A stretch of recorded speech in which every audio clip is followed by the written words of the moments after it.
রমজান মানে হলো রোজা রাখা, তারাবির নামাজ পড়া, আর সাহরি খাওয়া, ইফতার খাওয়া। ব্যাস, রোজা, তারাবি, সাহরি, ইফতার, এই চার জিনিসের নাম হলো আমাদের মুসলমানদের রমজান মাস। অথচ আমাদের প্রিয় নবী সাল্লাল্লাহু আলাইহি ওয়াসাল্লাম রমজান মাসে এই চার কাজের বাইরে আরো অনেক আমল, অনেক কর্মসূচি, অনেক কার্যতালিকা, অনেক আমলের তালিকা তিনি আমাদেরকে দিয়েছেন, যেটা আমরা মুসলমানরা অনেকেই জানি না। আজ আমরা নবী করিম সাল্লাল্লাহু আলাইহি সাল্লাম আমাদেরকে রমজান মাসে যে সমস্ত আমল করতে বলেছেন, আমরা সেই সমস্ত আমলের কথা আপনাদের সঙ্গে খুব সংক্ষেপে শেয়ার করব ইনশাআল্লাহ। কারণ আমি নবী করিম সাল্লাল্লাহু আলাইহি সাল্লামের হাদিস থেকে এবং কোরআনে করিম থেকেও 27টি আমলের কথা আপনাদের সঙ্গে শেয়ার করব ইনশাআল্লাহ, যার সবগুলোই রমাদানের জন্য স্পেশাল, তবে অনেকগুলো রমজানের বাইরের সময়ও আমাদের পালনীয় এবং করণীয়। এ বিষয়ে আমরা এই বছর প্রথমবারের মতো একটা বই করেছি, আপনারা জানেন, মাহে রমজানের 27 আমল। এই বই থেকে আমি 27টি আমল আপনাদেরকে শোনাবো ইনশাআল্লাহ। আর আমি 27 আমল বলে শেষ করার পর প্রশ্নোত্তর সেশন শুরু করার আগে এই 27 আমল এক নিঃশ্বাসে বা এক টানে যদি কেউ শোনাতে পারেন, যে কয়জন শোনাতে পারবেন সেই কয়জনকে এই বই আমি ফ্রি উপহার দেব ইনশাআল্লাহ। যুবকরা চ্যালেঞ্জ নিতে রাজি আছেন তো ইনশাআল্লাহ? গত 2 বছর আগে সোনাইমুড়িতে, নোয়াখালীর সোনাইমুড়িতে আমি এই 27টি আমলের উপরে বক্তব্য রেখেছিলাম। আমাকে সোনাইমুড়ির এক যুবক বিস্মিত করেছে, চমৎকৃত করেছে, সারপ্রাইজড করেছে। সে এক দাঁড়ানোতে টানা 27টা আমল বলে দিয়েছে। আমি নিজে বইয়ের লেখক হয়েও আমি বলতে পারবো না, 27টা টানা বলতে পারবো না, একটু বেঁধে বেঁধে বলতে হবে। কিন্তু সেই তরুণ টানা 27টা বলে দিয়েছে। তো বগুড়ার যুবকরা এই চ্যালেঞ্জ নিতে রাজি আছেন ইনশাআল্লাহ? রেডি তো তাহলে? ঠিক আছে ইনশাআল্লাহ। আমি সাধারণত ওয়াজ করার পর কি করলাম সেটা আবার শুনি, ফিডব্যাক নেই। শুধু আমি ওয়াজ করে চলে যাব, পানি শেষে চলে যাব, মাছ ধরবো না, তা তো হয় না। এই জন্য আজকের ওয়াজের পরে মাছ ধরা হবে ইনশাআল্লাহ। ঠিক আছে তো ইনশাআল্লাহ? যে যত বেশি প্রশ্নের উত্তর দিতে পারবেন সে তত বড় মাছ, রুই কাতল হিসাবে বিবেচিত হবে ইনশাআল্লাহ। যদি আল্লাহ তাআলা আমাদেরকে মানুষ করে সৃষ্টি করেছেন, মাছের চাইতে অনেক শ্রেষ্ঠ আমরা, শুধু বুঝার সুবিধার্থে বলা। আল্লাহ আমাদেরকে মনোযোগের সাথে শোনা এবং আমল করার তৌফিক দান করুন। ভাইরা আমার, রমাদান কেন্দ্রিক যে সমস্ত আমল, যে সমস্ত করণীয় আমাদের আছে, তার মধ্যে প্রথম করণীয় হলো শাবানের 29 তারিখে পশ্চিম আকাশে রমজানের চাঁদ তালাশ করা। এটা একটা আমল। কোন দিন চাঁদ তালাশ করবেন? শাবানের 29 তারিখ। এই বছর আমাদের দেশে শাবানের 29 তারিখ কবে হচ্ছে? রোজা কবে থেকে শুরু হচ্ছে? তাহলে 29শে শাবান সন্ধ্যায়, যেদিন থেকে রোজা হওয়ার সম্ভাবনা আছে, সেই দিন সন্ধ্যায় মাগরিবের আগে পশ্চিম আকাশের দিকে চাঁদ অনুসন্ধান করার চেষ্টা করে তাকাবেন। পশ্চিম আকাশে চাঁদ অনুসন্ধান করার জন্য যদি চেষ্টা করেন, একটু খোঁজার চেষ্টা করেন, চাঁদ দেখতে যদি পান তো ভালো। এমনকি যদি চাঁদ দেখতে নাও পান, চাঁদ দেখার চেষ্টা যে করেছেন এর কারণে আপনার আমল নামাতে সওয়াব লেখা হবে, একটা সুন্নত আদায় করার সওয়াব। ভাইরা আমার, আমরা আমাদের ছেলেবেলায়, আমাদের শৈশবে রমজানের আনন্দ আঁচ করতাম পশ্চিম আকাশের চাঁদ দেখে। ঈদের আনন্দের সূচনা এবং শুরুই হতো ঈদের চাঁদ দেখার মধ্য দিয়ে। এমন একটা সময় আমরা এখন এসে পৌঁছেছি, যেই সময়ে সবাই চাঁদ তালাশ করে, কিন্তু সেটা আকাশে না, ফেসবুকে। ঠিক না ভাই? ঠিক। চাঁদ কি ফেসবুকে উঠে না আকাশে উঠে? তাহলে সবাই যদি ফেসবুকে চাঁদ তালাশ করেন, আকাশে চাঁদ দেখবে কে? ও ইসলামী ফাউন্ডেশনের হেলাল কমিটি, চাঁদ দেখা কমিটির কিছু মানুষ, তাদের উপরে নির্ভর করে 18-20 কোটি মানুষ তারা ফেসবুকে তাকায় আছে। এটা খুবই দুর্ভাগ্যজনক একটা বাস্তবতা। নবী করিম সাল্লাল্লাহু আলাইহি সাল্লামের হাদিসটা আমরা লক্ষ্য করি, তিনি বলেছেন সোমু লিরুইয়াতিহি ওয়া আফতিরু লিরুইয়াতিহি, তোমরা চাঁদ দেখে সিয়াম সাধনা করবে, চাঁদ দেখে রমাদান উদযাপন করবে, চাঁদ দেখে রমাদানের ইবাদত বন্দেগী করবে, আর চাঁদ দেখে তোমরা ঈদ উদযাপন করবে। চাঁদ দেখে তিনি আমাদেরকে রোজা রাখতে বলেছেন, অতএব চাঁদ দেখতে হবে কি হবে না? ভাইরা আমার, বিলুপ্ত হওয়া মৃত প্রায় সুন্নাহগুলোর মধ্যে থেকে একটা হলো চাঁদ তালাশ করার সুন্নাহ। এটা ফরজে কিফায়া, মুসলিম সমাজের কেউ যদি না করে সবাই গুনাহগার হবে। এটা খুবই রিস্কি একটা বিষয়, দুর্ভাগ্যজনক একটা বিষয় যে 20 কোটি মানুষের রমজান মাত্র মুষ্টিমেয় কয়েকজন মানুষের দেখার উপর নির্ভর করবে। ভাইরা আমার, আমরা পশ্চিম আকাশে চাঁদ দেখার চেষ্টা করব ইনশাআল্লাহ। যদি চাঁদ দেখতে পান আপনি, তাহলে নবী সাল্লাল্লাহু আলাইহি সাল্লামের সেখানে একটা দোয়া পড়বেন, আল্লাহুম্মা আহিল্লাহু আলাইনা বিল ইয়ুমনি ওয়াল ঈমান ওয়াস সালামাতি ওয়াল ইসলাম রব্বি ওয়া রাব্বুকাল্লাহ। চাঁদকে লক্ষ্য করে বলবেন, চাঁদের সাথে কথা বলবেন। চাঁদ আপনার কথা হয়তো বুঝবে না, কিন্তু আল্লাহর এরকম সৃষ্টি যারা আমাদের কথা বুঝতে পায় না, তাদেরকে লক্ষ্য করে কিছু বলার মানে হলো আপনি মূলত আপনার মনের আকুতিকে প্রকাশ করছেন। চাঁদকে লক্ষ্য করে নবী সাল্লাল্লাহু আলাইহি সাল্লাম চাঁদ দেখলে পড়তেন, আল্লাহুম্মা আহিল্লাহু আলাইনা বিল ইয়ুমনি ওয়াল ঈমান। হে আল্লাহ, এই যে চাঁদ আমি দেখতে পাচ্ছি, এই চাঁদের পুরো মাসটাকে যে আমার জন্য বরকত এবং ঈমান দিয়ে পরিপূর্ণ করে দিন। এই চাঁদ পুরো মাস জুড়ে থাকবে, অতএব পুরো মাস জুড়ে এই চন্দ্র মাসে আমি আপনার কাছে আমার জীবনে প্রভূত বরকত, কল্যাণ এবং ঈমান আপনার কাছ থেকে চাই। ওয়াসসালামাতি ওয়াল ইসলাম, এবং আমি নিরাপত্তা চাই। এই চাঁদ, এই চন্দ্রমাস আমার জন্য যেন নিরাপদ হয়, এবং ইসলামের সাথে যেন এই মাস আমি অতিবাহিত করতে পারি, ঈমানের সাথে যেন অটল অবিচল থাকতে পারি। রব্বি ওয়া রাব্বুকাল্লাহ, হে চাঁদ, তোমার সৃষ্টিকর্তা পালনকর্তা আর আমারও পালনকর্তা এক আল্লাহ। ভাইরা আমার, চাঁদ দেখার চেষ্টা করা যাবে তো ইনশাআল্লাহ? সোশ্যাল মিডিয়াতে আপনি চাঁদের খবর খোঁজেন, দোষ নাই, কিন্তু আমরা সবাই যদি সোশ্যাল মিডিয়াতে চলে যাই, পশ্চিম আকাশে চাঁদটা দেখবে কে? দুর্ভাগ্য। মসজিদ মাদ্রাসার ছাত্ররা, ওলামা একরাম, তারাও চাঁদ তালাশ করতে দেখা যায় খুবই কম, খুবই নগণ্য। আল্লাহ তাআলা আমাদের সবাইকে মৃত প্রায় সুন্নাহকে জিন্দা করার তৌফিক দান করুন। এই বছর 29শে রমাদান শুক্রবারে হবে না শনিবারে হবে? কে কে চাঁদ দেখবেন হাত তোলেন। আল্লাহ আমাদের সবাইকে চাঁদ দেখার তৌফিক দান করুন। মৃত সুন্নাহকে জিন্দা করার নিয়তে চাঁদ দেখবেন ইনশাআল্লাহ। আল্লাহ আমাদের সবাইকে আমল করার তৌফিক দান করুন। ভাইরা আমার, তাহলে রমজান কেন্দ্রিক প্রথম আমল পেয়ে গেলাম, প্রথম কর্মসূচি পেয়ে গেলাম, সেটা হলো শাবানের শেষ তারিখে পশ্চিম আকাশে চাঁদ তালাশ করব ইনশাআল্লাহ। নাম্বার 2, রমজানের দ্বিতীয় আমল, যেটা রমজানের প্রধান আমল মূলত কি সেটা বলেন দেখি। রমজানের প্রধান আমল কি ভাই? রোজা রাখা। মাশাআল্লাহ, উত্তর সঠিক। রমজান মাসের প্রধান আমল হলো রোজা রাখা। রোজা রাখার চাইতে এ মাসের বড় কোনো আমল হতে পারে না। রোজা রাখা রমজানের সুন্নত না মুস্তাহাব? ফরজ। ফরজ মানে হলো আল্লাহর সেই নির্দেশ, যেই নির্দেশ লঙ্ঘন করলে জাহান্নামের শাস্তি অবধারিত, জাহান্নামের শাস্তি এড়ানো যাবে না, যে নির্দেশ মান্য করা আবশ্যক, এরকম একটি ফরজ। ইসলামের স্তম্ভ কয়টা ভাই? 5টা। নবী করিম সাল্লাল্লাহু আলাইহি সাল্লাম বলেছেন, বুনিয়াল ইসলামু আলা খামস। ইসলাম দাঁড়িয়ে আছে 5টি ফাউন্ডেশনের উপরে, 5টি খুঁটির উপরে, 5টি ভিত্তির উপরে। সেই 5টি ভিত্তির 1 নম্বর হলো শাহাদাতি আল্লাহ ইলাহা ইল্লাল্লাহ ওয়া আন্না মুহাম্মাদান রাসূলুল্লাহ।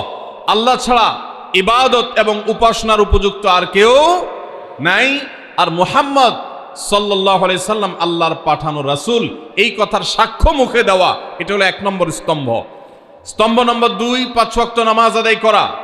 স্তম্ভ নম্বর 3, যাকাত আদায় করা, যাদেরকে আল্লাহ সামর্থ্য দিয়েছেন, সচ্ছলতা দিয়েছেন। স্তম্ভ নম্বর 4, হজ করা। স্তম্ভ নম্বর 5, রমজানের রোজা রাখা। তবে অনেক হাদিসে রমজানের রোজাকে 4 নম্বরে আর হজকে 5 নম্বরে রাখা হয়েছে। তাহলে রমজান মাসের রোজা রাখা এটা শুধু ফরজ না, মৌলিক ফরজ। নবী করিম সাল্লাল্লাহু আলাইহি সাল্লাম বলেছেন, যদি কেউ জীবনে একটি রোজাও শরিয়া গ্রাহ্য ওজর ছাড়া কেউ যদি ভঙ্গ করে, রোজা না রাখে, রমজানের পরে যদি সে সারা জীবনও রোজা রাখে, দায় মুক্ত হয়তো হয়ে যাবে, সে কাজা আদায় করেছে, কাফারা আদায় করেছে, দায় মুক্ত হয়তো হয়ে যাবে, কিন্তু রমজানের একটা রোজা রেখে আল্লাহর কাছে যে পরিমাণ মর্যাদার অধিকারী হওয়ার কথা, সারা জীবন রোজা রেখেও রমজানের ওই একটা রোজার ক্ষতিপূরণ করা সম্ভব নয়। এই জন্য সবাই রমজান মাসে ফরজ রোজা রাখবো তো ইনশাআল্লাহ। সকল প্রাপ্তবয়স্ক সুস্থ ইমানদারের জন্য রমজানের রোজা রাখা ফরজ। ভাইরা আমার, পৃথিবীতে আজ অনেক বিজ্ঞানী রোজা বা ফাস্টিং এর উপরে গবেষণা করে অনেক বড় বড় পদক, অনেক বড় বড় পুরস্কার জিতেছে। এখন ডাক্তাররাও আমাদেরকে বলে যে একটা সময় আমরা যেন ফাস্টিং করি, একটা সময় আমরা যেন না খেয়ে থাকি, এটা আমাদের স্বাস্থ্যের জন্য ভালো। নবী সাল্লাল্লাহু আলাইহি সাল্লাম সেই ১৫০০ বছর আগে আল্লাহর দেয়া বিধান আমাদেরকে জানিয়েছেন। রমজানে পুরো মাস রোজা, শাবানে মুহররমে বেশি বেশি নফল রোজা, সোমবার বৃহস্পতিবার সাপ্তাহিক রোজা, চাঁদের ১৩, ১৪, ১৫ আইয়ামে বীজের মাসিক রোজা। নিয়মিতভাবে এই রোজা, এই সিয়ামগুলো যদি পালন করি আমরা, তাহলে আল্লাহর সন্তুষ্টি এবং জান্নাত লাভ যেমন হবে, ঠিক একইভাবে আমরা দুনিয়াতে সুস্থ সবল থাকতে পারবো।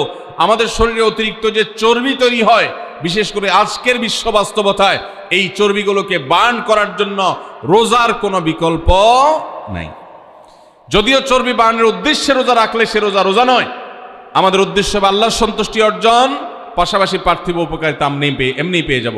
আল্লাহ আমাদের সবাইকে রমজান রোজা রাখার তৌফিক দান করুন।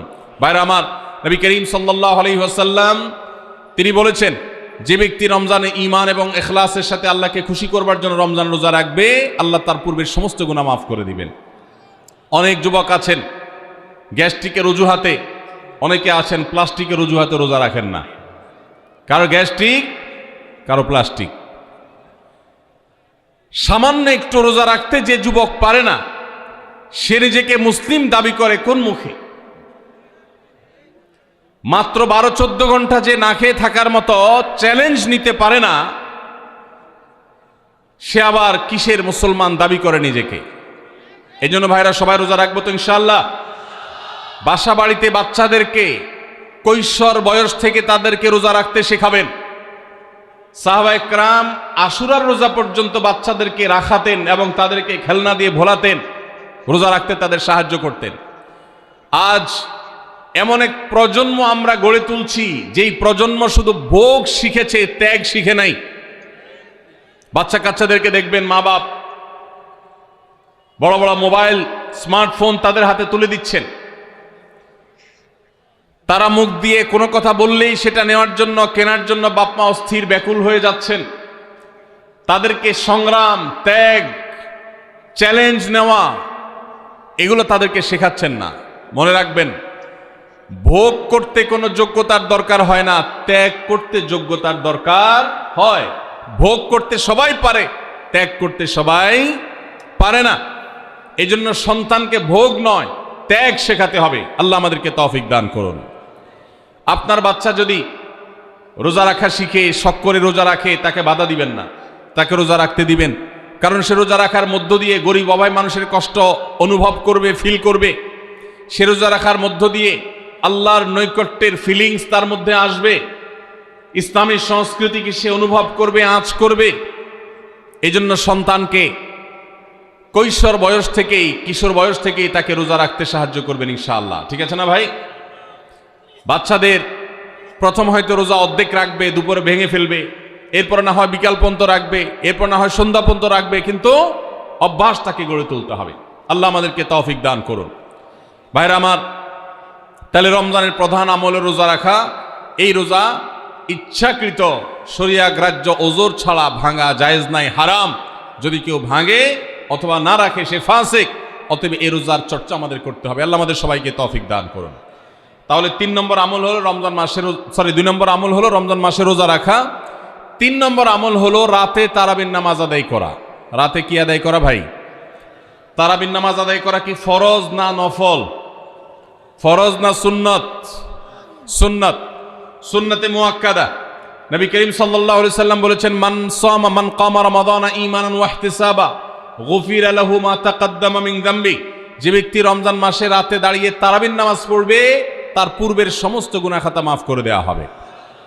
এই জন্য তারাবির নামাজ পড়বো তো ইনশাআল্লাহ। তারাবির নামাজ 4G গতিতে হবে না 5G গতিতে? কি বলেন, 4G না 5G? ভাইরা আমার, সব কিছুতে গতি ভালো না, সব কিছুতে গতি ভালো না।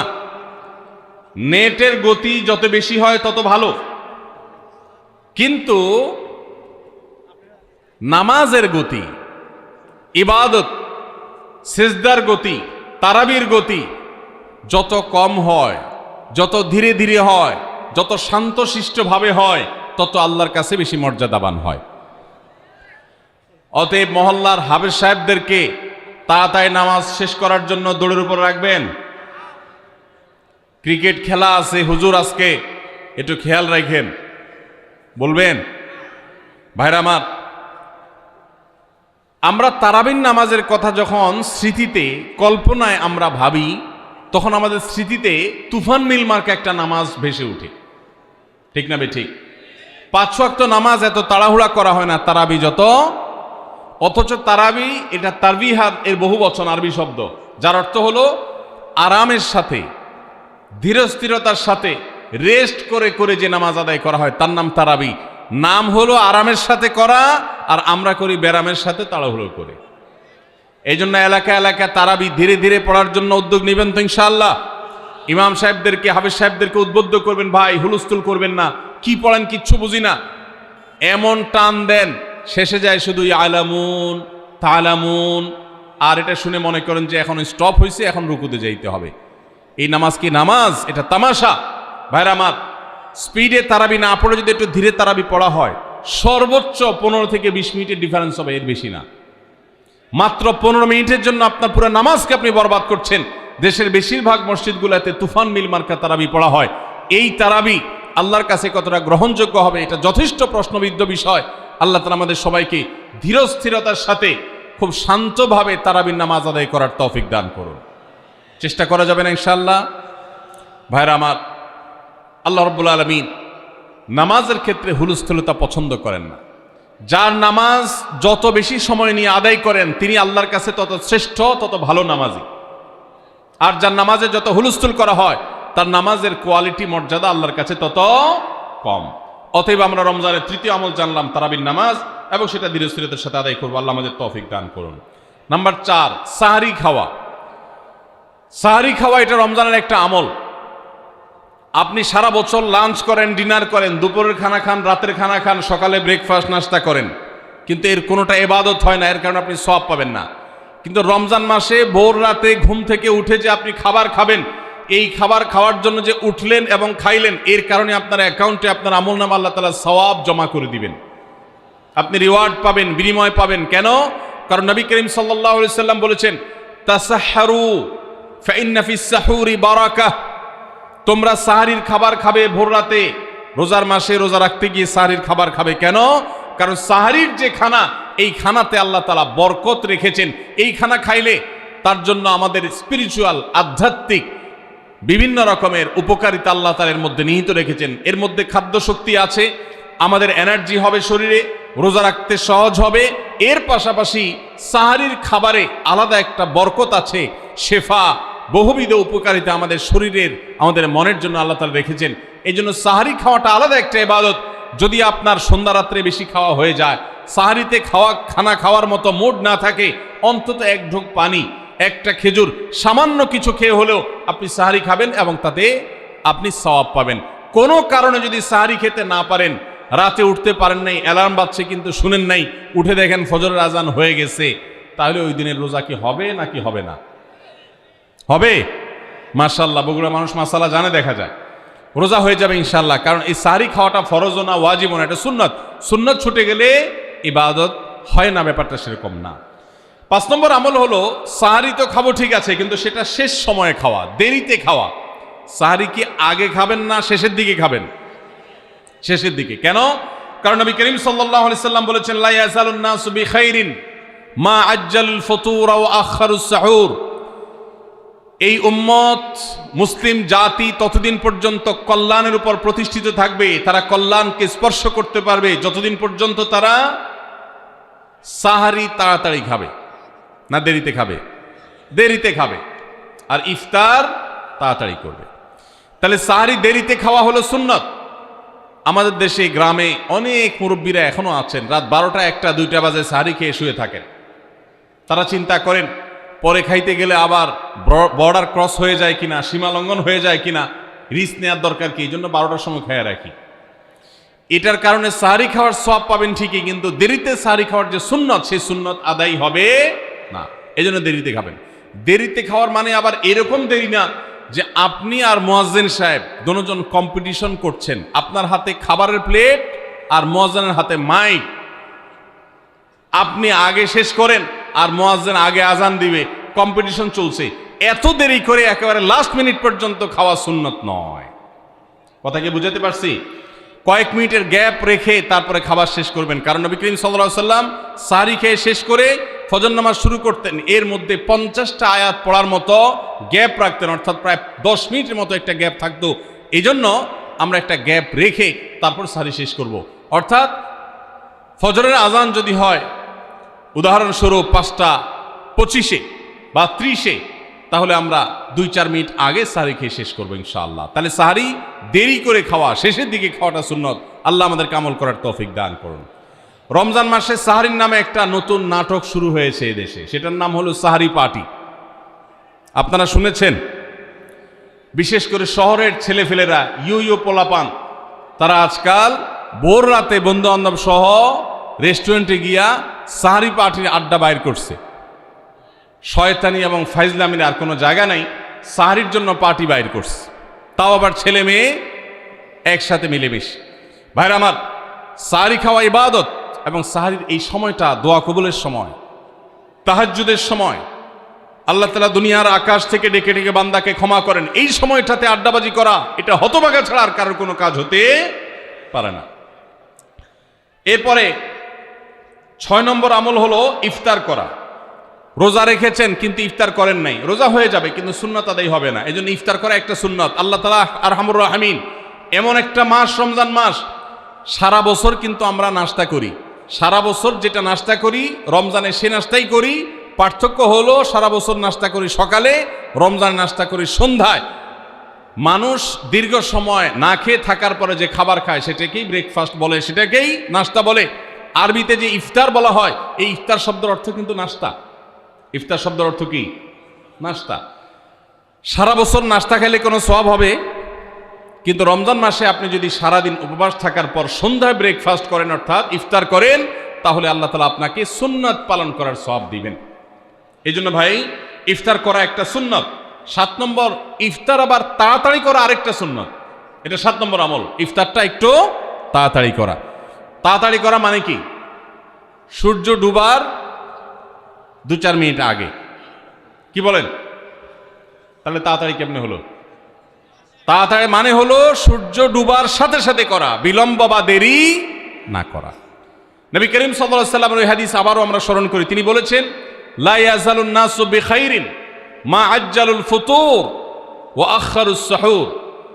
এই মানুষ, এই উম্মত ততদিন কল্যাণের উপরে প্রতিষ্ঠিত থাকবে যতদিন তারা ইফতার তাড়াতাড়ি করবে আর সাহরি দেরিতে করবে। ইফতার তাড়াতাড়ি করা এর মানে হলো সূর্য ডুবছে আর দেরি করবেন না।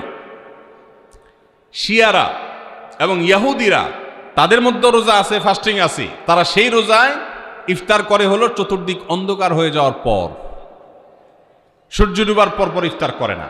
তো এই জন্য নবী সাল্লাল্লাহু আলাইহি সাল্লামের আদর্শ হলো তার বিপরীত, অর্থাৎ সূর্য ডুবার পর পর ইফতার করে ফেলা, অতিরিক্ত বিলম্ব না করা। আল্লাহ আমাদেরকে আমলের তৌফিক দান করুন। 8 নম্বর আমল হলো ইফতারের দোয়া পড়া। ইফতারের দোয়া জানা আছে ভাই?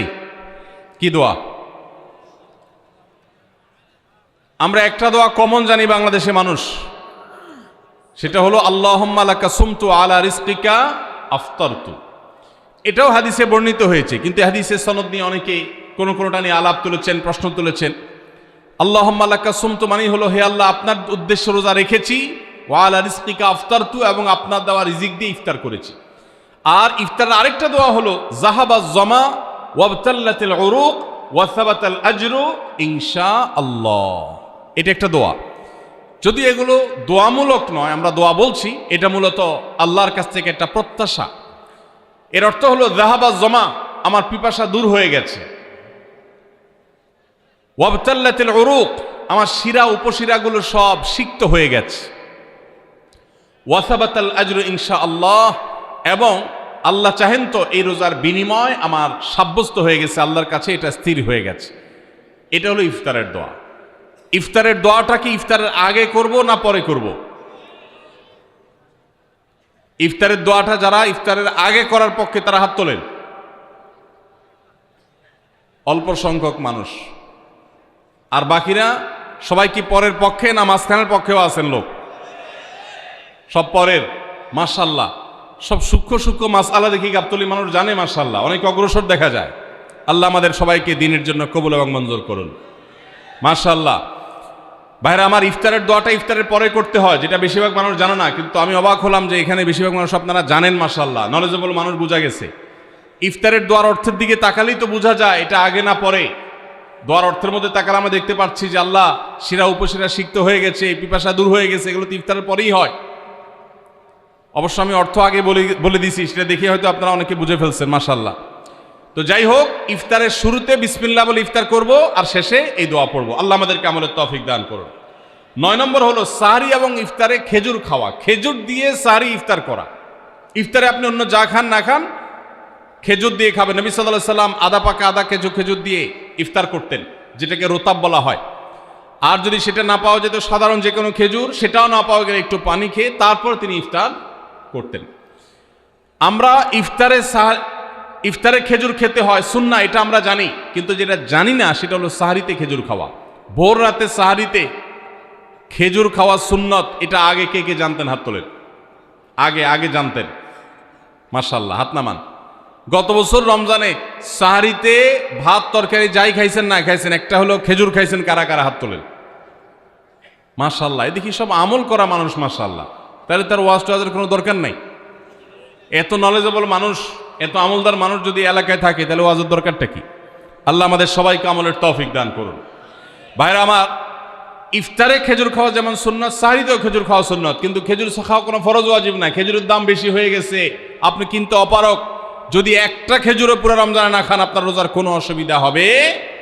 তবে নবী সাল্লাল্লাহু আলাইহি সাল্লাম যেহেতু ইফতার এবং সাহরিতে খেজুর খেতেন, আর খেজুরে প্রচুর পরিমাণ সুগার আছে, উপকারী, যেটা মানুষের স্বাস্থ্যের জন্য উপকারী, প্রচুর পরিমাণ এনার্জি আছে, খাদ্য শক্তি আছে, সারাদিন রোজা রেখে আমাদের যে সুগারের ঘাটতি হয় সেটা পূরণ করার জন্য সহায়ক হয়। এই জন্য সাহরি এবং ইফতারে খেজুর খাওয়া এমনিতেও উপকারী। আর নবী সাল্লাল্লাহু আলাইহি সাল্লামের সুন্নাত, তিনি বলেছেন, নি'মা সাহুরুল মুমিনি আত-তামার, ইমানদারের সাহারির আইটেমের মধ্যে সবচেয়ে বেস্ট উত্তম হলো খেজুর। এই জন্য অন্য যাই খান না খান, একটু হলো, এক পিস হলো খেজুর খাবেন, ইনশাআল্লাহ সুন্নাত আদায় করার নিয়তে খেলে এই সুন্নাতটা আদায় হয়ে যাবে, আল্লাহ তাআলা তা চাহেন তো। তাহলে 9 নম্বর আমল পেলাম হলো সাহরি এবং ইফতারিতে খেজুর খাওয়া। 10 নম্বর আমল হলো সকল প্রকার পাপাচার বর্জন করা, গুনাহের কাজ থেকে বিরত থাকা। এইটা হলো রমজান মাসের দ্বিতীয় সর্বোচ্চ গুরুত্বপূর্ণ আমল। সিরিয়ালে আমরা 10 নম্বরে বলেছি, কিন্তু 27টা রমজানের স্পেশাল আমলের মধ্যে সবচেয়ে গুরুত্বপূর্ণ আমল হলো রোজা রাখা, আর দ্বিতীয় সর্বোচ্চ গুরুত্বপূর্ণ আমল হলো সব ধরনের পাপাচার বর্জন করা, গুনাহের কাজ ত্যাগ করা। যদি কেউ রমজানে রোজা রাখে, আবার চোখ দিয়ে হারাম জিনিস মোবাইলে দেখে, স্ক্রিনে দেখে, পত্রিকার পাতায় দেখে, অফলাইনে দেখে, পরনারীর দিকে তাকায় থাকে, সে যদি কান দিয়া হারাম জিনিস শুনে, গান বাদ্য, এই সমস্ত কিছু সে যদি উপভোগ করে, তাহলে তার এই রোজা আর উপোস থাকার মধ্যে কোনো পার্থক্য। মনে রাখবেন, রোজা শুধু পেটের হয় না, রোজা চোখের হয়, রোজা কানের হয়, রোজা হাতের হয়, রোজা মুখের হয়, রোজা শরীরের প্রত্যেকটা অঙ্গ প্রত্যঙ্গের হয়। একজন মানুষ যখন তার পুরো শরীরের রোজা করে, সে যখন সকল অঙ্গ প্রত্যঙ্গ দিয়ে আল্লাহর আনুগত্য করে, আল্লাহর নাফরমানি থেকে বেরিয়ে আসে, তখন সে সত্যিকারের রোজাদার হয়। আর যে শুধুমাত্র দিনের বেলায় পানাহার বর্জন করে, যৌনাচার বর্জন করে, আর সমস্ত পাপাচার অপকর্ম সে যথারীতি অন্য সময়ের মতো রমজান মাসেও করে, এই রোজাদার পেটের রোজা রেখেছে কিন্তু তার শরীরের অন্য অন্য অঙ্গ প্রত্যঙ্গগুলো আল্লাহর কথা শুনে নাই, সো সেগুলো কিন্তু রোজা রাখে নাই। এই রোজা আল্লাহর কাছে মাকবুল এবং গ্রহণযোগ্য রোজা হতে পারে না। অতএব আমরা রমজান মাসে সব ধরনের গুনাহের কাজ বর্জন করব তো ইনশাআল্লাহ। প্রিয় ভাইরা আমার, রোজা কিন্তু আমাদের সাথে কথা বলে। রোজার ভাষা আমরা অনেকে জানি না, কি বলে সেটা অনেকে বুঝি না, কিন্তু রোজা আমাদের সাথে কথা বলে। কি কথা? সিয়াম শব্দের অর্থ, আমরা যেটাকে রোজা বলছি সেটা কোরআনের ভাষায় বলা হয় সিয়াম, হাদিসে বলা হয়েছে সেটাকে সওম বা সিয়াম। এই সওম বা সিয়াম একই শব্দ, এর অর্থ হলো বিরত থাকা। এর অর্থ হলো কি ভাই? বিরত থাকা, ব্রেক দিতে জানা। আল্লাহ রাব্বুল আলামিন রোজার মতো ইবাদত দিয়েছেন আমাদেরকে জীবনে ব্রেক দেওয়ার অভ্যাস গড়ে তোলার জন্য। আমরা যেন ব্রেক দিতে শিখি, আমরা যেন থামতে শিখি, আমরা যেন নিজেদেরকে নিয়ন্ত্রণ করতে শিখি। ইসলামের যে বৈশিষ্ট্য, ইসলামের যে বিউটি, ইসলামের যে সৌন্দর্য, সেটা হলো ইসলাম পৃথিবীর মানুষকে আত্মনিয়ন্ত্রণ করবার কথা বলে। আজ ভোগবাদী পৃথিবীর যেদিকে তাকাবেন, চতুর্দিকে দেখতে পাবেন শুধু ভোগের হাতছানি। দুনিয়াটা মস্ত বড়, খাও দাও আর ফুর্তি করো, শুধুমাত্র ফুর্তি ফুর্তি এবং ফুর্তি, ভোগ এবং ভোগ এবং ভোগ। গোটা পৃথিবী আপনাকে ভোগের কথা বলবে, ত্যাগের কথা বলবে না। ইসলাম আপনাকে ত্যাগের কথা বলে। আপনি ঈদ উদযাপন করবেন, ঈদ উল ফিতর, সেখানে পর্যন্ত ইসলাম বলে আগে গরিবের বাসায় ফিতরা পৌঁছাবে, তারপর তুমি ঈদগাহে যাবে, ঈদের আনন্দ করবে। আপনি কোরবানির ঈদে পশু জবাই করে গোশত খাবেন, উৎসব করবেন। ইসলাম বলে ভালো কথা, তুমি উৎসব করবে, তোমাকে উৎসব করতেই দেওয়া হয়েছে, কিন্তু আগে গরিবের বাসায়ও এই গোশত পাঠাবে ঈদের, সেটা নিশ্চিত করবে, তার পাশাপাশি তুমি ঈদ উদযাপন করবে। আমরা যে রমজানের রোজা রাখি, এই রোজা আমাদেরকে বিরত থাকার কথা বলে। সেই বিরত থাকাটা কি? সেটা হলো আমরা যখন রোজা রাখি আমাদের পিপাসা হয়, আমাদের ক্ষুধা লাগে, পিপাসা হয়, আবার হাতের সামনে হয়তো পানিও আছে। আমার ক্ষুধা লাগে, হাতের সামনে হয়তো খাবারও আছে, কেউ দেখছেও না, সিসি ক্যামেরাও নেই, বদ্ধ রুমে কক্ষের মধ্যে, কিন্তু আমি রোজাদার। কোন রোজাদার রোজার মধ্যে খায়, পান করে? কেন? কারণ সে জানে আল্লাহ নিষেধ করেছেন। আমরা যখন ইফতার সামনে নিয়ে বসে থাকি সন্ধ্যাবেলায়, ভাইরা আমার, সারা বছর নাস্তা তো আল্লাহ তাআলা কম হোক বেশি হোক সবাইকে করার তৌফিক দেন, আমরা সবাই তো কম বেশি নাস্তা করি। সারা বছর আপনি যদি বুফে গিয়ে 100 আইটেমের নাস্তা দিয়েও আপনি খাবার গ্রহণ করেন, সকালের ব্রেকফাস্ট আপনি খান, ইফতারের সময় মাত্র 2-4টা আইটেম নিয়ে বসে থেকে আজানের জন্য, সূর্য ডুবার জন্য যে অপেক্ষা করেন, ওই অপেক্ষার সময় যে অবর্ণনীয় স্বাদ আর তৃপ্তি পাওয়া যায়, পৃথিবীর সমস্ত খাদ্য গ্রহণের মধ্যেও এই তৃপ্তি বা স্বাদ নাই। নবী সাল্লাল্লাহু আলাইহি ওয়াসাল্লাম সেজন্য বলেছেন, লিসসাইমি ফারহাতান, রোজাদার ব্যক্তিকে দুটি আনন্দ দেওয়া হয়, ফারহাতুন ইনদা ফিতরি ওয়া ফারহাতুন ইনদা লিকাই রাব্বি। একটা আনন্দ হলো ইফতারের সময়, অবর্ণনীয়, ভাষায় প্রকাশ করবার অযোগ্য। কি ভালো লাগা কাজ করে, ইফতারের জন্য আমরা বসে আছি, খাবার সামনে আছে, রকমারি শীতল শরবত সামনে আছে, রকমারি খাবারের পসরা সাজানো আছে টেবিলে, দস্তরখানে, এদিকে পেটে ক্ষুধাও আছে, কিন্তু আমরা মিনিট গুনছি, আমরা সময় দেখছি, ঘড়ির দিকে তাকিয়ে আছি, সূর্য কখন ডুববে। সূর্য ডুবেছে আর সাথে সাথে আমরা ইফতার করছি। এই যে আল্লাহর নির্দেশের অপেক্ষা, ইসলাম রোজার মাধ্যমে আমাদেরকে সেই শিক্ষাটা দিতে চায়। রোজা আমাদের সাথে সেই কথা বলে যে দেখো, তুমি জীবনে বিরত থাকতে শিখো, গোটা পৃথিবী তোমাকে ভোগ শিখাবে, ইসলাম তোমাকে ত্যাগ শিখাবে, ইসলাম তোমাকে কন্ট্রোল করা শিখাবে। আমাদের তরুণদের চরিত্রকে নষ্ট করবার জন্য, তাদেরকে নানাভাবে উস্কানি দেওয়ার জন্য, বিনোদনের নামে, নিউজের নামে, বিজ্ঞাপনের নামে, বিভিন্ন নামে অশ্লীল নানা দৃশ্য, খোলামেলা দৃশ্য তাদের সামনে দেখানো হয়, ভোগের আহ্বান করা হয়। ইসলাম বলে হে মুসলিম তরুণ, তোমার চোখের এরিয়ার মধ্যে কোনো পরনারী, কোনো সুন্দরী নারী পড়ে গেছে, তুমি আঁচ করতে পেরেছ, সাথে সাথে তোমার দৃষ্টিকে তুমি নিয়ন্ত্রণ করো, অবনত করো। কুল্লিল মুমিনিনা ইয়াগুদ্দু মিন আবসারিহিম ওয়া ইয়াহফাযু ফুরুজাহুম। আল্লাহ বলেছেন, হে রাসূল বলে দিন ইমানদার পুরুষদেরকে তারা যেন তাদের চোখগুলোকে নামিয়ে রাখে, তাদের সম্ভ্রমকে তারা সংরক্ষণ করে। মনে রাখবেন, যা খুশি তা করতে পারা এটা যোগ্যতা নয়। নিজেকে নিয়ন্ত্রণ করলাম, যা খুশি তা করব না, এর নাম হলো যোগ্যতা। ডায়রিয়ার রোগী ডাইরেক্ট হয়ে যায়, যা খুশি যে করে, নিজের মন যেদিকে তাকে নাচায় সেদিকে নাচে, এই লোকটা অসুস্থ মানুষের মতো। আর মুসলিম যুবক, মুসলমান মানুষ, নারী পুরুষ, সে নিজেকে নিয়ন্ত্রণ করে। আল্লাহ এটা হারাম করেছেন, আমার মন চায়, চাইলেই আমি সেটা নিতে পারি, কিন্তু আমি নেব না। আমি একটা জিনিস ধরতে পারি, আল্লাহ হারাম করেছেন, সেজন্য আমি ধরবো না। এই শিক্ষাটা রমজান আমাদেরকে দেয়। অতএব রমজানের সবচেয়ে গুরুত্বপূর্ণ আমল হলো এই 10 নম্বর আমল, সেটা হলো পাপাচার বর্জন করা। নবী সাল্লাল্লাহু আলাইহি সাল্লাম বলেছেন, যে ব্যক্তি রমজানে রোজা রাখলো আর পাপাচার বর্জন করলো না, তাহলে এই রোজা রাখার উপোস থাকার ভিতরে কোনো পার্থক্য নাই। আল্লাহ আমাদের সবাইকে রমজান মাসে রোজা থেকে সকল হারাম, সকল নাজায়েজ কাজ, সকল গুনাহের কাজ ছাড়ার তৌফিক দান করুন, বলুন আমিন। ভাইরা আমার, 11 নম্বর আমল হলো অধিক পরিমাণ দোয়া করা। রমজান মাসে রোজা রেখে আমরা বেশি বেশি দোয়া করব।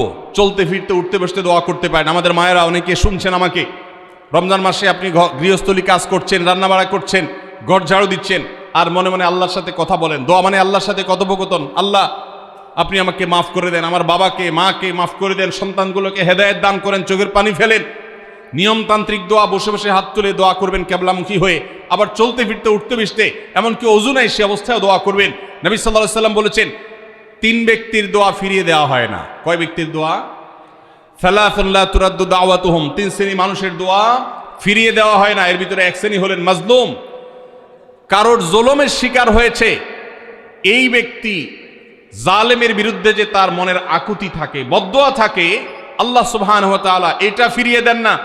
এই জন্য পৃথিবীর ইতিহাসের কোন জালিম আপনি দেখাতে পারবেন না যেই জালিমকে আল্লাহ ছেড়ে দিয়েছেন, আল্লাহ ছাড় দিয়েছেন কিন্তু চূড়ান্তভাবে ছেড়ে দিয়েছেন, এমন কোন জালিম আপনি দেখাতে পারবেন না। এই জন্য ভাই, কখনো কোন অবস্থাতে কারো প্রতি আমরা জুলুম করব না। আল্লাহ আমাদেরকে সেটা মানার তৌফিক দান করুন। তাহলে 3 ব্যক্তির দোয়া কবুল হয়, ফেরত দেওয়া হয় না। তার ভিতরে একজন হলো মাজলুম, যার প্রতি আপনি জুলুম করেছেন, সে আপনার বিরুদ্ধে যে বদদোয়া করে, এটা লাগবেই লাগবে, আজ হোক আর 2 দিন পরে হোক।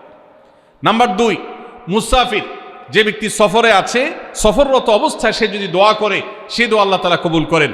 3 নম্বর হলো রোজাদার ব্যক্তি, আস-সাইম হাত্তা ইফতির, রোজাদার ব্যক্তি সারাদিন ভর রোজা করলে, ইফতার রাগ পর্যন্ত, সারাদিন দোয়া করলে ইফতার রাগ পর্যন্ত তার দোয়া কবুল হয়। এই জন্য রোজা রেখে আমরা বেশি বেশি আল্লাহর কাছে দোয়া করবো ইনশাআল্লাহ। চলতে ফিরতে উঠতে বসতে মনে মনে আল্লাহর সাথে কথা বললেন, চাওয়া দাওয়াকে পেশ করলেন, বাস এটাই হলো দোয়া। এটা হলো আমাদের রমজান মাসের 11 নম্বর আমল, বেশি বেশি দোয়া করা। 12 নম্বর আমল হলো মিথ্যা এবং কাজ পরিহার করা। রমজানের সকল পাপাচার তো পরিহার করবই, বিশেষভাবে মিথ্যা কথা, মিথ্যা কাজ পরিহার করা। কারণ নবীজি সাল্লাল্লাহু আলাইহি ওয়াসাল্লাম এটার জন্য আলাদা নির্দেশ করেছেন। তিনি বলেছেন, মাল্লাম ইয়াদা কাওলা যুরি ওয়াল আমালা বিহি ফালাইসা লিল্লাহি হাজা আন ইয়াদা তাআমাহু ওয়া শারাবা। যে ব্যক্তি রমজানের রোজা রেখে মিথ্যা কথা, মিথ্যা কাজ ছাড়লো না, তার উপোস থাকায় আল্লাহর কোনো ঠেকা পড়ে নাই। 13 নম্বর আমল হলো অশ্লীলতা এবং বিবাদ, বিতণ্ডা, ঝগড়া, এগুলো পরিহার করা। কারণ নবী করিম সাল্লাল্লাহু আলাইহি ওয়াসাল্লাম তিনি আমাদেরকে রমজান মাসে রোজা রেখে অশ্লীলতা পরিহার করতে বলেছেন। মোবাইলে হারাম জিনিস দেখলেন, টেলিভিশনে হারাম জিনিস দেখলেন, বা কোনো পত্রপত্রিকাতে খারাপ জিনিস, নিষিদ্ধ জিনিস দেখলেন, পরনারীর সৌন্দর্য দেখে আপনি হারাম স্বাদ নেয়ার চেষ্টা করলেন, তাহলে আপনার রোজার অঙ্গহানি হলো, রোজা প্রাণহানি হলো। এই রোজা নয়। এই জন্য এটাকে রমজান মাসে পরিহার করতে হবে, অন্য সময় তো বটেই।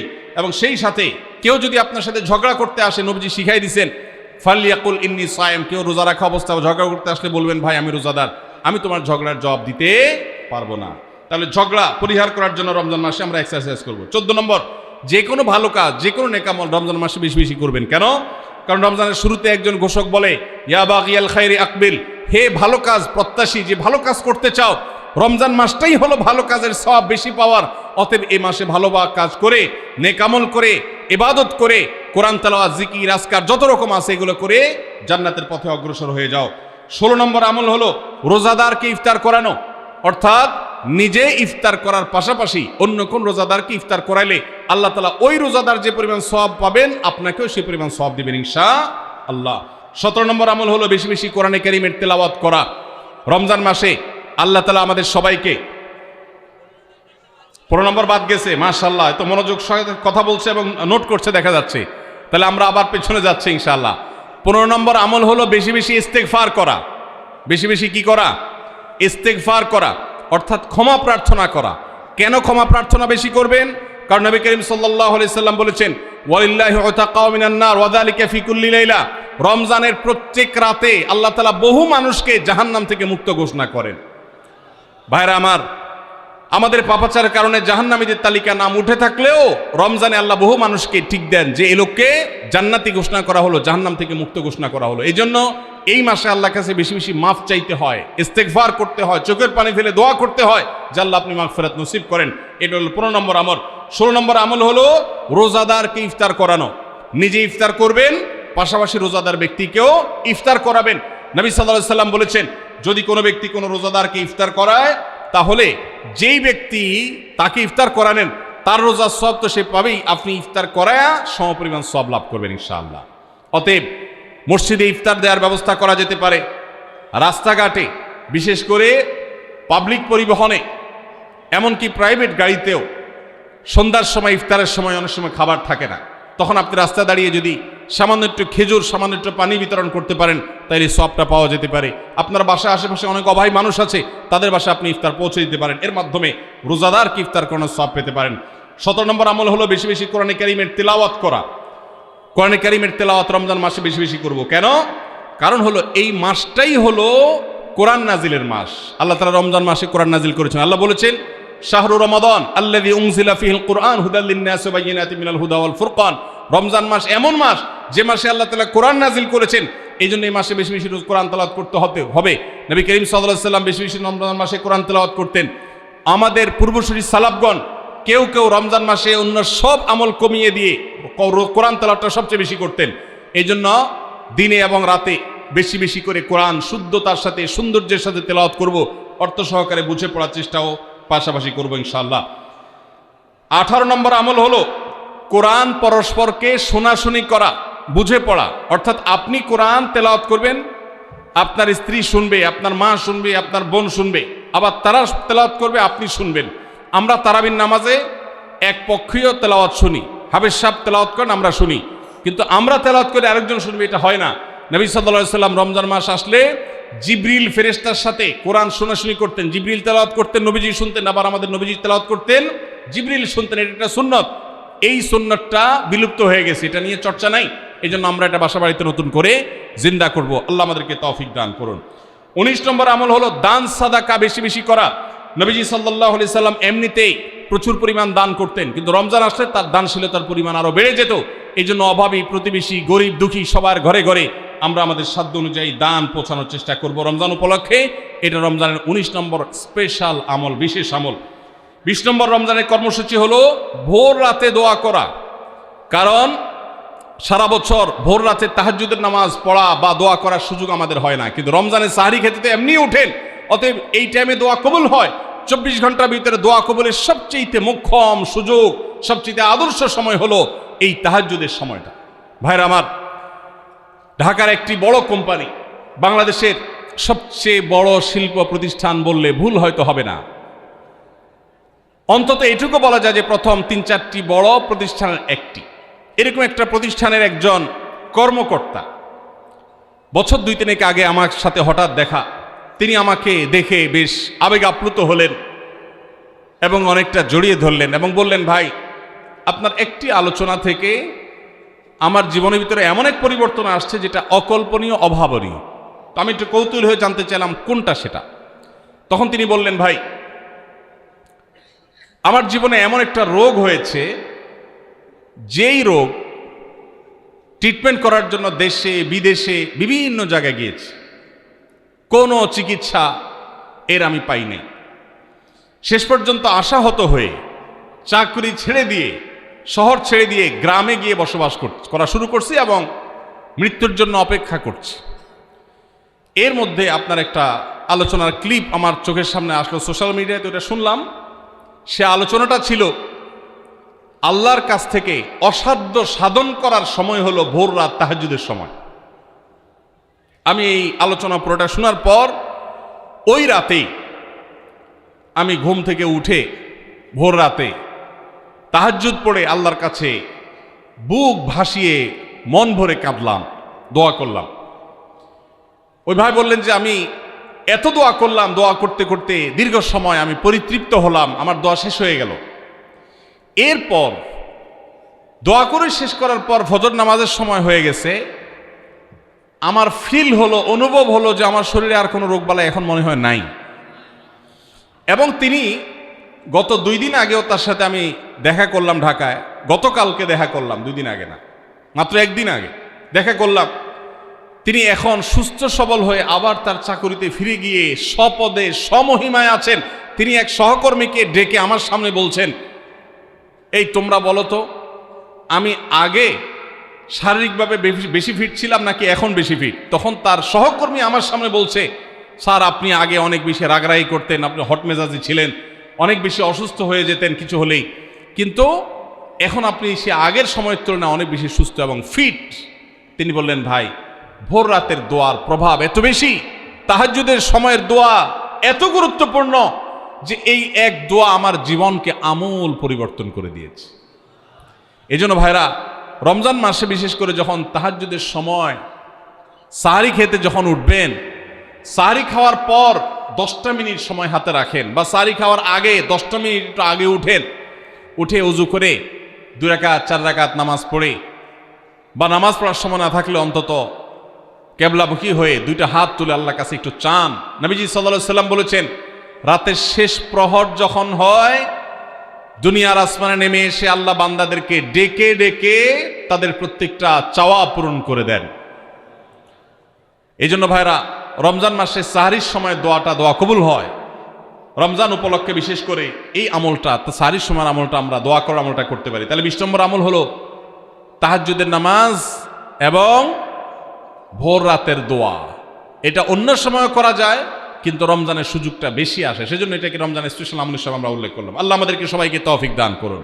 সাহারি খেতে উঠলে একটু দোয়া করবো তো ইনশাআল্লাহ, 2-4 মিনিটের জন্য হলে দোয়া করব, একাকে নির্জনে আল্লাহর কাছে কেবলামুখী হয়ে। এর চেয়ে বড় দুর্ভাগ্যের বিষয় কি আছে যে আল্লাহ চাওয়ার জন্য ডাকছেন আর আমি অবহেলা করে বসে আছি। ভাইরা আমার, 5 ওয়াক্ত নামাজের জন্য মুয়াজ্জিন আপনাকে ডাকে, কিন্তু ভোর রাতে দোয়া কবুলের জন্য স্বয়ং আল্লাহ আপনাকে ডাকেন।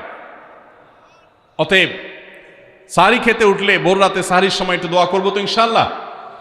21 নম্বর আমল উমরা করা। যাদেরকে আল্লাহ তৌফিক দিয়েছেন তারা রমজানে উমরা করবেন, কারণ নবী করিম সাল্লাল্লাহু আলাইহি ওয়াসাল্লাম বলেছেন, উমরাতুন ফি রমাদান তা'দিলু হাজ্জা। রমজানে কেউ উমরা করলে একটা হজের সওয়াব পায়। কোন কোন হাদিসে আসছে তা'দিলু হাজ্জাতাম মাই, নবীজির সাথে হজের সওয়াব পাওয়া যায় রমজানে উমরা করলে। আল্লাহ আমাদেরকে যখন তৌফিক দিবে আমরা তখন সেটা করব ইনশাআল্লাহ। ঠিক আছে না? নিয়ত করেন, দোয়া করেন, আল্লাহ একসময় তৌফিক অবশ্যই দিবেন। 22 নম্বর আমল হলো রমজানের শেষ 10 দিন মসজিদে ইতিকাফ করা। গুরুত্বপূর্ণ একটা পয়েন্ট, মসজিদে ইতিকাফ করা। খুব মনোযোগ দিয়ে শুনি। রাসূল করিম সাল্লাল্লাহু আলাইহি সাল্লাম রমজানের রোজা ফরজ হওয়ার পর থেকে নিয়ে তার মৃত্যু পর্যন্ত 1টি বছরের জন্য রমজানের শেষ দশক মসজিদে ইতিকাফ করা ছাড়া ছিলেন না। একবার তিনি মসজিদে ইতিকাফে বসেছেন, কিন্তু ইমার্জেন্সি একটা কাজে মসজিদ থেকে তাকে বের হতে হয়েছে। এই জন্য তিনি পরের বছর 20 দিন ইতিকাফ করেছেন। 10 দিন হলো ওই বছরের, আর 10 দিন হলো আগের বছরে যে ইতিকাফ ভেঙে ফেলেছেন সেটার ইতিকাফের কাজা। তার মানে হলো নবীজির জীবনে কখনো ইতিকাফ 1 বছর একটা রমজান মাসেও ছাড়েন নাই। এত গুরুত্বপূর্ণ আমল যে রমজানের এই আমলটা তিনি কখনোই ছাড়েন নাই। দুর্ভাগ্য আমাদের, এখানেও হয়তো বেশিরভাগ মুসলমান আমরা জীবনে একবারের জন্য রমজানের শেষ 10 দিন ইতিকাফ করি নাই। যে আমল নবীজি জীবনে কখনো ছাড়েন নাই সেটা আপনি জীবনে একবারও করেন নাই। এর চাইতে বড় হতভাগা উম্মত আর কি হতে পারে? ভাইরা আমার, 3টি আমলের নগদ তৃপ্তি আমি অন্তত অনুভব করি। আমি আমার সে অভিজ্ঞতার আলোকে আপনাদেরকে উদাত্ত আহ্বান করতে চাই, রমজানের শেষ দশকে আপনারা ইতিকাফ করুন। যে 3টি আমলের তৃপ্তি, নগদ স্বাদ অবর্ণনীয় ভালো লাগা কাজ করে, অন্তর্জগতে প্রশান্তিতে পরিপূর্ণ হয়ে যায়। সেই তিনটি ইবাদতের একটি হলো আরাফাতের ময়দানের দোয়া। এটার সাথে কোনো কিছুর কম্পেয়ার হয় না, অবর্ণনীয় এক তৃপ্তি লাগে আরাফাতের ময়দানে দোয়া করতে। দ্বিতীয় হলো সিজদায় গিয়ে চোখের পানি ফেলে আল্লাহর কাছে দোয়া করতে অসম্ভব ভালো লাগা কাজ করে, ভোর রাতে দোয়াতেও একই স্বাদ পাওয়া যায়। আর 3 নম্বর হলো রমজানের শেষ দশকের এতেকাফ। এতেকাফ যে একবার করেছে সে জীবনে বারবার করে, তাকে আর ফেরানো যায় না। এজন্য ভাইরা, রমজানের শেষ দশকে আমরা আল্লাহর ঘরে বসে গিয়ে এতেকাফ করার চেষ্টা করবো তো ইনশাআল্লাহ। অনেক এলাকায় বৃদ্ধ মানুষ, বুড়া মানুষ বসায় দেওয়া হয় টাকা পয়সা দিয়ে। যে টাকা নিয়ে এতেকাফ করে সেও গুনাহগার, আর যারা টাকা নিয়ে এতেকাফে বসায় তারাও গুনাহগার, কারণ ইবাদত টাকা পয়সা দিয়ে চলবে না। রমজানের শেষ দশক মসজিদে এতেকাফ করবো তো ইনশাআল্লাহ। আল্লাহ আমাদেরকে তৌফিক দান করুন। যুবক ভাইরা, একটাবার বসে দেখেন, অসম্ভব ভালো লাগা কাজ করে, মনে হয় যে আল্লাহর মেহমান আমি, এই ফিলটা হয়। কারণ আল্লাহর ঘরে এসে বসে আছেন আপনি কারোর কাছে কোনো কিছু চেয়েছেন, চাইতে চাইতে একটা পর্যায়ে তার পাও জড়িয়ে বসে গেলেন, একদম বসে গেলেন, তার ঘরের সামনে বসে পড়লেন। এতেকাফটা অনেকটা এরকম। রমজানের প্রথম 20 দিন আল্লাহর কাছে হাত দিয়ে দোয়া করলাম, আর শেষ 10 দিন একজন মসজিদে গাঁটটি মস্কা নিয়ে পড়ে গেলাম। ব্যাপারটা হলো কারো পায়ে ধরে পড়ে যাওয়ার মতো। আশা করা যায় এতেকাফকারীকে আল্লাহ তাআলা ক্ষমা না করে মসজিদ থেকে ফেরাবেন না। এজন্য এতেকাফ করার চেষ্টা করবো তো ইনশাআল্লাহ। আমরা ব্যস্ততার অজুহাত দেই, ভাইরা আমার, যে কোনো মুহূর্তে দুনিয়া থেকে চলে যেতে হতে পারে। এই জন্য এই রমজানে প্ল্যান করেন, যত ব্যস্ত হন না কেন। আমি তো আমার সমস্ত ব্যস্ততাকে এক পাশে ঠেলে রেখে, আল্লাহ আমাকে যখন থেকে তৌফিক দিয়েছেন রমজানের শেষ দশকে এতেকাফ ছাড়া বাইরে থাকবো এটা চিন্তাও করি না।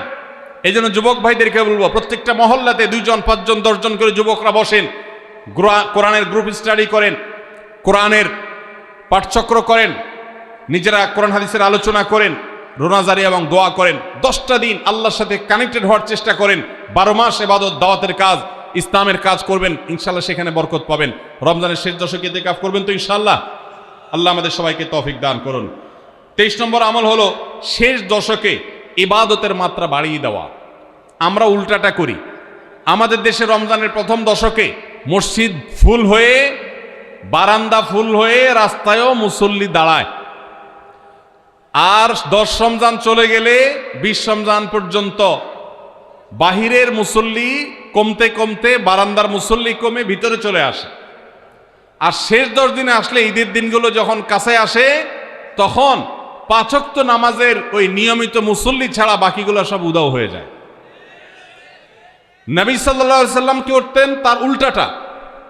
আমাদের আয়েশা বলেছেন, কানা ইয়াজিতাহিদু ফীহি মা লা ইয়াজিতাহিদু ফী গায়রি। আমাদের নবীজি সাল্লাল্লাহু আলাইহি সাল্লাম রমজানের শেষ দশকে ইবাদতের জন্য যত কষ্ট করতেন, যত সাধনা করতেন, অন্য কোন সময় ইবাদতের জন্য এত সাধনা করতেন না। অথচ আমরা দেখা যায় শেষ দশক অবহেলা কাটাই। এই জন্য ভাইরা, শেষ দশকে ইবাদতের পরিমাণ আরো বাড়িয়ে দিতে হবে, আমলের পরিমাণ বাড়িয়ে দিতে হবে। এটাই আল্লাহ তাআলার নির্দেশনা, সেটাই রমজানের শেষ দশকের আমল। 24 নম্বর আমল হলো শেষ দশকে পরিবারকে ঘুম থেকে ডেকে তোলা। এটা আলাদা সুন্নাহ। নবী সাল্লাল্লাহু আলাইহি সাল্লাম রমজানের শেষ দশক হলে কানা ইদা দাখালাল আশর আহইয়া লাইলা ওয়া আইকাযা আহলা। তিনি পরিবারকে ঘুম থেকে ডেকে তুলতেন এবং স্ত্রী সঙ্গ ত্যাগ করতেন। শেষ দশক কোমর বেঁধে ইবাদত করতেন। এটা 24 নম্বর আমল। তাহলে শেষ দশক পরিবারকে ঘুম থেকে ডেকে তোলা। নবীজি অন্য কোনো সময় ঘুম থেকে ইবাদতের জন্য ডাকতেন না, নফল নামাজ যার ইচ্ছা সে পড়বে, যার ইচ্ছা পড়বে না। কিন্তু শেষ দশক এত বড় অফার, এত বড় সুযোগ, কারণ লাইলাতুল কদর শেষ দশকে আছে। এই জন্য এই দশকে ইবাদতের জন্য পরিবারকে তিনি ডেকে তুলতেন। তারা শুয়ে থাকুক, তিনি এটা সহ্য করতেন না। এই জন্য 24 নম্বর আমল হলো রমজানের শেষ দশকে পরিবারকে ঘুম থেকে ডেকে তোলা এবং স্ত্রী সঙ্গ ত্যাগ করা শেষ দশকের জন্য। 25 নম্বর আমল হলো লাইলাতুল কদর অনুসন্ধান করা। রমজানের শেষ দশকের প্রত্যেকটা রাতে কিন্তু শবে কদর হতে পারে, বিশেষ করে বেজোড় রাতে 21, 23, 25, 27, 29 এই রাতগুলোতে লাইলাতুল কদর হওয়ার সম্ভাবনা অনেক জোরালো। সৌদি আরবের মানুষ তাদের বেজোড় রাতে তালাশ করবে, আমরা আমাদের বেজোড় রাতে তালাশ করব ইনশাআল্লাহ। নবীজি সাল্লাল্লাহু আলাইহি সাল্লাম বলেছেন যে তাহাররাউ লাইলাতুল কদর ফিল বিতি মিনাল আশরিল আওয়াখির মিন রমাদান। রমজানের শেষ দশকের বেজোড় রাতগুলোতে তোমরা শবে কদর হতে পারে সে আশা বেশি বেশি করে ইবাদত বন্দেগী করো। লাইলাতুল কদরের ইবাদতকে আল্লাহ বলেছেন লাইলাতুল কদরে খায়রুম মিন আলফি শাহর। 1000 মাস, 1000 মাস ইবাদত করলে যে সওয়াব পাওয়া যাবে, লাইলাতুল কদরের এক রাতের ইবাদতের সওয়াব তার চাইতে বেশি হবে। সেই রাত কোনটা আল্লাহ নির্দিষ্ট করেন নাই, এই জন্য শেষ দশকের প্রত্যেকটা রাতেই ইবাদত করার চেষ্টা করা, স্পেশালি বেজুর রাতগুলোতে। 26 নম্বর আমল হলো লাইলাতুল কদরের আশায় বিশেষ দোয়া পড়া। সেটা কি? আল্লাহুম্মা ইন্নাকা আফুউন তুহিব্বুল আফওয়া ফাআফু আন্নী, আল্লাহ আপনি ক্ষমাশীল, আপনি ক্ষমাকে ভালোবাসেন, অতএব আমাদেরকে ক্ষমা করে দিন। এটা রমজানের শেষ দশকের প্রত্যেক রাতে পড়বেন। যে রাতটা একটু শান্ত শিষ্ট, একটু শীতল, একটু বৃষ্টিভাব, একটু লাইলাতুল কদরের আবহাওয়া বোঝা যায়, সেই রাতকে লাইলাতুল কদর আশা করে প্রত্যাশা করে বেশি বেশি দোয়া পড়বেন, আল্লাহুম্মা ইন্নাকা আফুউন তুহিব্বুল আফওয়া ফাআফু আন্নী। তাহলে 26 নম্বর আমল হলো লাইলাতুল কদরের দোয়া পড়া। আর 27 নম্বর সর্বশেষ আমল হলো ফিতরা আদায় করা। অর্থাৎ রমজান মাসের রোজাতে যদি ভুল ত্রুটি হয়, এটা রিফাইন্ডের কাজ হয়ে যায়, রিফ্রেশমেন্টের কাজ হয়ে যায় ফিতরার মাধ্যমে। প্রত্যেক সচ্ছল ব্যক্তি তার নিজের পক্ষ থেকে, নিজের স্ত্রী এবং নিজের ছোট বাচ্চাদের তরফ থেকে ফিতরা আদায় করবেন। প্রাপ্তবয়স্ক সন্তান থাকলে তারা তাদেরটা আদায় করবে, আর না হলে বাবা তাদেরটা আদায় করতে পারে। ফিতরা স্বরূপ গরিবদের বাসায় একদিনের খাবার এটা পৌঁছে দিতে হবে। এটা হলো ফিতরা। ঈদের নামাজের আগ পর্যন্ত এটা আদায় করার নির্দেশ নবী সাল্লাল্লাহু আলাইহি সাল্লাম দিয়েছেন। তাহলে 27 নম্বর আমল হলো ফিতরা আদায়। এটার মাধ্যমে রমজানের আমল শেষ হয়ে যাবে। আমি আবার এক নজরে 27টি আমল আপনাদেরকে বলে দিচ্ছি। নাম্বার 1 চাঁদ দেখা, নাম্বার 2 রোজা রাখা, নাম্বার 3 তারাবির নামাজ আদায় করা, নাম্বার 4 সাহরি খাওয়া, 5 নম্বর আমল হলো শেষ সময় সাহরি খাওয়া, 6 নম্বর আমল হলো ইফতার করা, 7 নম্বর আমল হলো তাড়াতাড়ি ইফতার করা, এবং 8 নম্বর আমল হলো ইফতারের দোয়া পড়া, 9 নম্বর আমল হলো সাহরি এবং ইফতারে খেজুর খাওয়া, 10 নম্বর আমল হলো রমজান মাসের সকল গুনাহ বর্জন করা, 11 নম্বর আমল হলো বেশি বেশি দোয়া করা, 12 নম্বর আমল হলো মিথ্যা কথা এবং কাজ পরিহার করা, 13 নম্বর আমল হলো অশ্লীলতা এবং ঝগড়া বিবাদ রমজানে রোজা রেখে না করা, 14 নম্বর আমল হলো ভালো কাজের পরিমাণ এই মাসে বাড়ায় দেওয়া, 15 নম্বর আমল হলো বেশি বেশি আল্লাহর কাছে ক্ষমা চাওয়া, কারণ এই মাসে আল্লাহ বেশি ক্ষমা করেন মানুষকে, 16 নম্বর আমল হলো অন্য রোজাদারকে ইফতার করানো, তাদের বাসায় ইফতার পাঠানো, আর 17 নম্বর আমল হলো বেশি বেশি কোরআন তেলাওয়াত করা, 18 নম্বর আমল হলো কোরআন নিজে পড়ে আরেকজনকে শোনানো, আবার তার তেলাওয়াত নিজে বসে শোনাশুনি করা, 19 নম্বর আমল হলো দান সাদেকা করা, 20 নম্বর আমল হলো তাহাজ্জুদ এবং বিশেষ করে ভোর রাতে সারি খেতে উঠে দোয়া করা, আর 21 নম্বর আমল হলো উমরা করার সামর্থ্য থাকলে, 22 নম্বর আমল হলো ইতিকাফ করা শেষ দশকে, 23 নম্বর আমল হলো শেষ দশকের বেজর রাতে, শেষ দশকের প্রত্যেকটা রাতে ইবাদতের পরিমাণ বাড়িয়ে দেওয়া এবং বিশেষভাবে রাত্রি জাগরণ করা শেষ দশক, আর 24 নম্বর আমল হলো শেষ দশকে নিজের পরিবারকে ঘুম থেকে ডেকে তোলা, স্ত্রী সঙ্গ ত্যাগ করা, 25 নম্বর আমল হলো লাইলাতুল কদর অনুসন্ধান করা, 26 নম্বর আমল হলো লাইলাতুল কদরের বিশেষ দোয়া পাঠ করা, আর 27 নম্বর আমল হলো ফিতরা দেওয়া। আল্লাহ আমাদের সবাইকে এই 27টা আমল দিয়ে আমাদের রমজান মাসকে সাজাবার তৌফিক দান করুন।